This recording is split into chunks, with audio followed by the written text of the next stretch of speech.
Apa yang terlintas dalam pikiran ketika kita mendengar kata Indonesia? Tentu saja terkait dengan kekayaan alamnya. Indonesia terkenal akan keanekaragaman jenis flora dan fauna. Letak Indonesia di kawasan Khatulistiwa menyebabkan Indonesia termasuk dalam kawasan tropis, dan itu menjadi keuntungan yang patut disyukuri. Berada di kawasan tropis tentunya membuat Indonesia memperoleh sinar matahari yang cukup sepanjang tahun, dan itu sangat membantu dalam proses meningkatkan produktivitas ekosistem yang ada. Pernahkah kalian mendengar ungkapan bahwa tongkat kayu dan batu pun menjadi tanaman? Ungkapan ini menggambarkan bagaimana suburnya tanah Indonesia. Hal inilah yang membuat hutan Indonesia menyimpan kekayaan alam yang begitu luar biasa.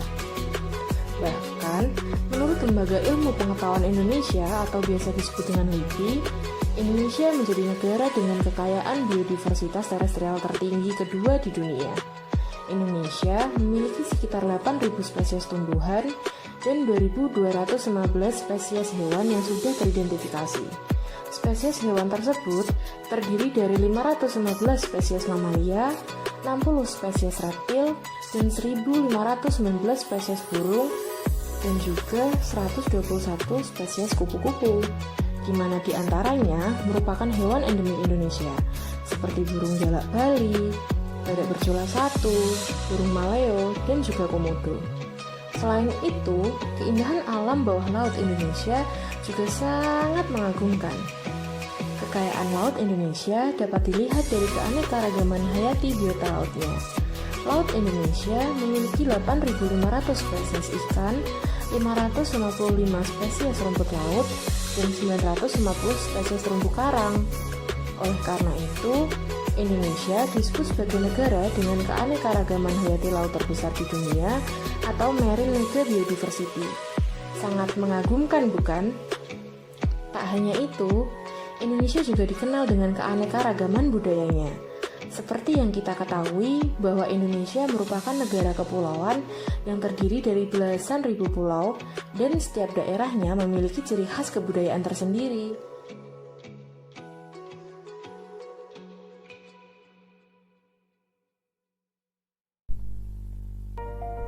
Saat ini, kerusakan ekosistem yang terjadi meliputi ekosistem kawasan pantai dan sumber daya bahari, ekosistem lahan pertanian, ekosistem air tawar, ekosistem padang rumput, dan ekosistem hutan.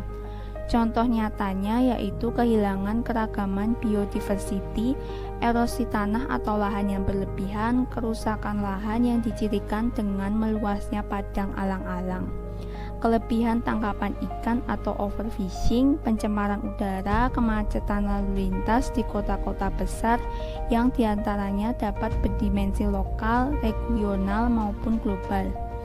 Kerusakan-kerusakan sumber daya alam di dalam ekosistem-ekosistem tersebut terjadi terutama karena kekeliruan dalam pengelolaannya yang mengalami kerusakan yang disebabkan karena terjadinya perubahan besar yang mengarah kepada pembangunan ekonomi yang tidak berkelanjutan.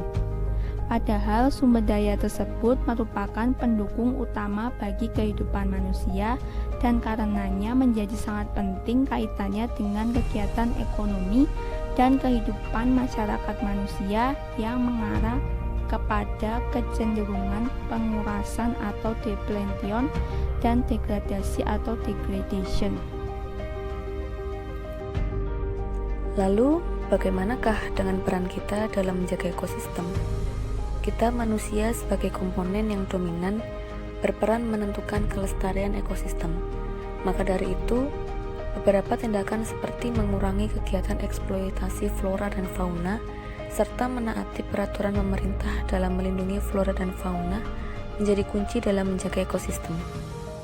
Bagi biota laut, tindakan yang dapat kita lakukan adalah dengan mengurangi pembuangan sampah plastik dan menghindari penggunaan bahan-bahan kimia berbahaya yang dapat mencemari lingkungan. Apakah sebegitu pentingnya kontribusi kita terhadap keseimbangan ekosistem? Manusia memiliki pengaruh yang luar biasa terhadap keanekaragaman flora dan fauna. Manusia menjadi tombak terjaganya kondisi alam yang sejahtera. Dengan hal itu pun, keberlanjutan alam dapat terjaga. ada beberapa hal tambahan yang harus kita lakukan sebagai bentuk kepedulian kita terhadap flora dan fauna, yaitu dengan memperhatikan alam. Contoh kecilnya dengan memperhatikan tingkah laku satwa, serta memahami bahwa mereka juga butuh perlindungan dari manusia.